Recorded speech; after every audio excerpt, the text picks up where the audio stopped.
এনাকে কেউ বলবে যে ইনি হচ্ছে দিদা। তো দেখো আজকে দিদা আর নাতির কিন্তু একই দিনে জন্মদিন। কি সুন্দর না, একটা ইন্টারেস্টিং ব্যাপার। তো দেখো দিদা আর নাতি দুজন মিলে কিন্তু কেক কাটবে, আর দিদা দেখতে পাচ্ছ কত নাচানাচি করছে, কত খুশি।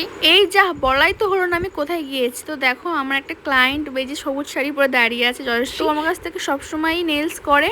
তো আমাকে ইনভাইট করেছিল ওর ছেলের 5 ইয়ার্সের জন্মদিন, আর তার সাথে ছিল তার মায়ের জন্মদিন। কত সুন্দর করে না থালা ভর্তি করে ছেলেকে খেতে দিয়েছিল। তো ছেলের নাম ছিল আয়ুষ। তো আয়ুষের শুভ জন্মদিনে আমরা গেছিলাম। যেদিন আমি ভিডিও করছিলাম জয়শ্রী বলে দাও তোমার ফোনটা দাও, আমি কি ভিডিও করে আনি যেগুলো রান্নাবান্না হয়েছে। তো দেখো ও নিজেই সব ভিডিওগুলো করে এনেছে, দেখে নিলে কি আইটেম আছে কি না আছে। আর আমরা ফার্স্ট ব্যাচেই খেতে বসে পড়ে গেছিলাম। তো ফার্স্ট ব্যাচ তো 9টা বাজে, কারণ আমি 8টার মধ্যে খেয়ে নিই, তো ওই জন্য তাড়াতাড়ি বসে পড়েছি। আমি এখানে ছাদে পাচ্ছিলাম না, চিংড়ি মাছটা অলিভ আমাকে ছাড়িয়ে দিচ্ছে, তো এগুলো একটু কেয়ার করছে আমাকে, আর কিছুই না। তো রান্না বান্না সব কিছু ভালো ছিল। জয়শ্রী যাতে আমাকে সার্ভ করছিল, বললো যে কিছু লাগলে বলো, লজ্জা করো না, যেটা সবাই বলে আর কি।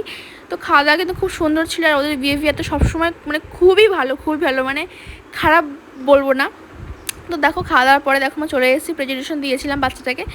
আর এখানে রাস্তাটা আমরা আইসক্রিম খাচ্ছি, এটা ওখান থেকে দিয়েছিল। বাট খাওয়া দাওয়া করে এবারে বাড়ি যাবো। সো গাইস, আজকের ব্লগটা এই পর্যন্ত।